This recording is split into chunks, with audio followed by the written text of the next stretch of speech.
more useful to all teachers and parents. How should adults give positive feedback to younger people in order to make it more meaningful to you? Is it going to provide context or source for judgment? Why you are good or why you suck? But I'm pretty sure that most adults, teachers, and parents understand this. Do they not give feedback this way? I guess some people just don't. What is causing them to communicate this way? I'm not sure. What does good feedback look like? Maybe by them demonstrating how it's done. I think that's a good feedback. Because I often find myself trying to, trying to 模仿 what they do, or like subconsciously. Okay.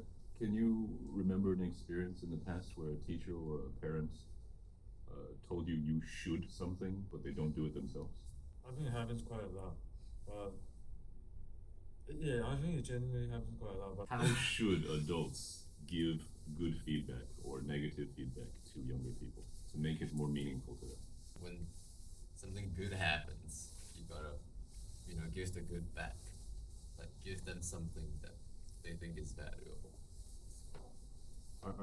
Do you feel that there's a danger that it becomes transactional then? That everything that a child does is because they want something? It's not because they really think something is good or bad?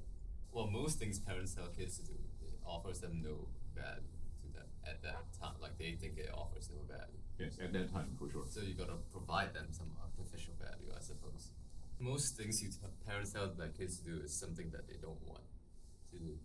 Often, yes. Yeah, so you saying that, it should be non-transactional. They should want to do it. It's not happening. At this stage in your life, what sort of prize would be meaningful to you? And please keep in mind, there are many things that you want that parents will just say no to. Well, a prize? Let's not call it a prize. Let's call it a reward for positive behavior. Define positive behavior. Behavior that goes with the wishes of the adults who are talking to you. It depends on, it has to be like, you do this for this amount of money. They gotta give me something of value. Otherwise, you won't do it. Otherwise, I might just do a terrible job. That's a very sad thing for a parent to hear, though. Sometimes I will ask you to do things, and probably more than half of these things are things that you're not really interested in, or you don't actually want to do. But I would say that about 85% of the time you still do them. Do you realize that a lot of time I flip your script to make it more fun? Yes, and I think I can meet those expectations. I think it's totally fine. And yeah, so that's what happens. A lot of times I flip the script and make it fun. So something where I can immediately see the value and immediately be motivated to do something. Okay, is this a piece of advice that you would give teachers and parents? Yeah, like if they have the flexibility, I would say go for it. Okay, so what if there is no flexibility? Because, the way that we learn is actually quite a lot more flexible than what most people are used to. Yeah, then you would have to do the artificial feedback thing. No, like, there are only this amount of mathematical operations. If you can't divide, you can't multiply, then you gotta add another thing. Or subtract. For example, like, if you don't do good enough, you subtract your freedom or your pocket. Then that becomes transactional again. It's like a business transaction. Yeah.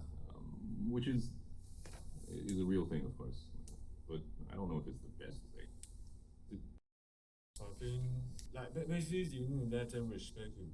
Okay. Because this is from my personal experience. Because I respect my on-coach friends. Sure. So whatever they tell me to do, I'll do it because I want to be like them. So if the kids want to be like you, because most of the teachers, they're kind of miserable. I'm not saying you. I'm just saying like in traditional schools, so that they're miserable about their certain things in life. Okay, sure. That make them realize maybe they make the wrong decisions. Okay. And so I think as humans we can sense it. Like you are not happy, and there's a lot of things you can't do that I want to do. So why should I listen to you? And it's like I think in that moment it's kind of like it becomes kind of forced, like homework. It's like once I understand certain things, you just start wanting to listen to certain people. For sure. Well, you gotta convince your kid that they're doing something worthwhile. If you're not gonna do transactions, you gotta make them see that something that you do is worthwhile. I think that most adults and parents and teachers understand this. It's just the level You can't of do it. the level of worthwhile that they're thinking on is different from the level of worthwhile that young people care about. Right? Because it's like Howard said, at this stage, it is natural to care about your social status among your peers. It is natural to want to look like the man among the boys, to be popular with things like that, to have nice looking clothes, or to have extra spending money. These are all natural things to want. But the things that adults want younger people to do does not match these things. So I think they need to be more, I forgot the word, but basically empathy, something like that. Empathetic.